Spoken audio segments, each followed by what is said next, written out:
Yung nilagpasan natin sa kanan na yung De La Salle University, Dasmariñas, Cavite.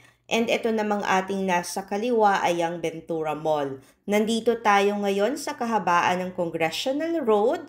Meron din tayo ditong McDonald's sa kanto ng Division. Yan, kakaliwa tayo dito sa may Gaso and nandyan na yung subdivision. Hi guys! Good morning! Welcome back to my channel. And for today's vlog, nandito tayo sa Dasmariñas, Cavite para sa isang home tour. Medyo madilim ang ating video dahil ngayon po ay may bagyo si Enteng. Kaya yan, madilim ang ating kapaligiran, pero time check ngayon ay alas 10 ng umaga.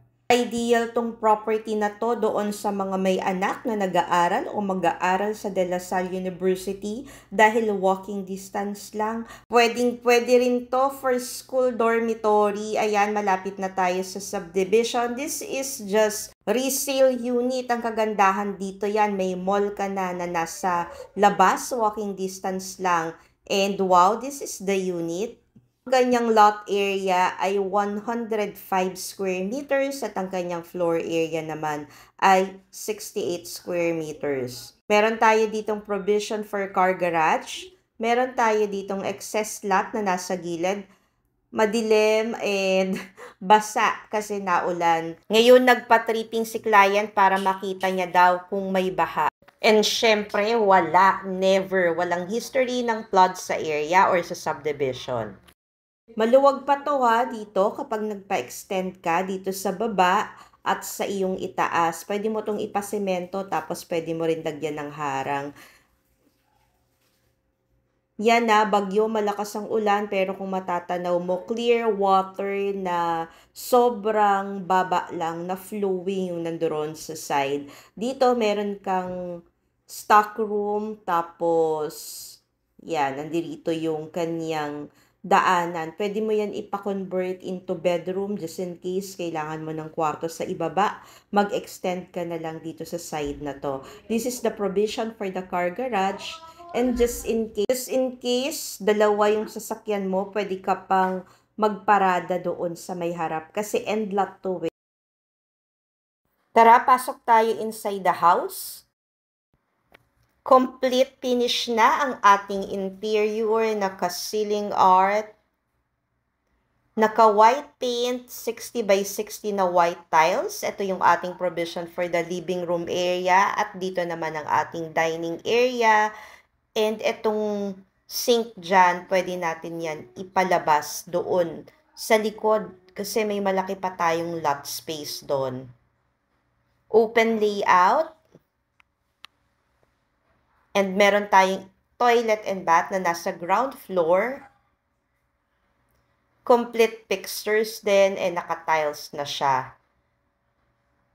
Tara, akyat tayo sa itaas. Maganda yung kanilang stairs, cemented na may makapal na wood planks and wow, this is the second floor.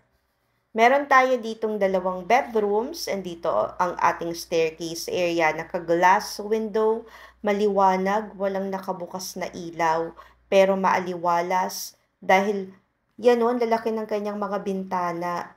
Kahit madilim outside, maliwanag pa rin inside. Ayan, o, diba? Tingnan nyo.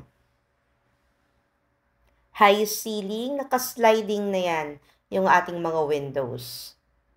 This is the toilet and bath na nasa second floor. Complete with fixtures na din.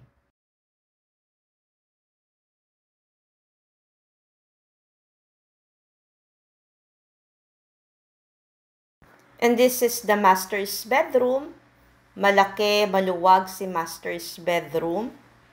1, 2, 3, 4. Meron siyang 4 na malalaking sliding windows. Maganda yung view. Yan o, green na green from the outside. Possible ka pa dyan magpa-extend sa harap at sa gilid. Malaki pa yung space nito sa side eh. Just in case kailangan mo pa ng additional livable space. Yan yung katapat niyan, client ko yan from the US, nagpapagawa na sila ng kanilang extension.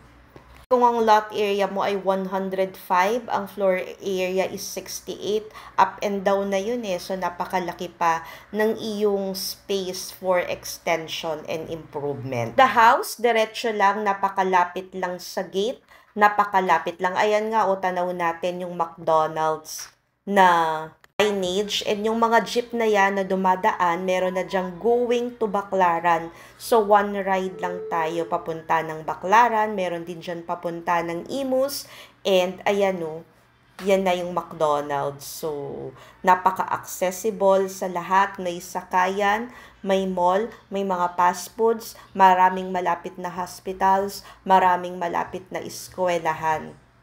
For viewing and inquiries and for faster transaction, please direct messages at FB Messenger Sheila Medina Veronilla or contact us at Smart Viber 0908-893-4078. Thank you for watching and keep safe always. Bye!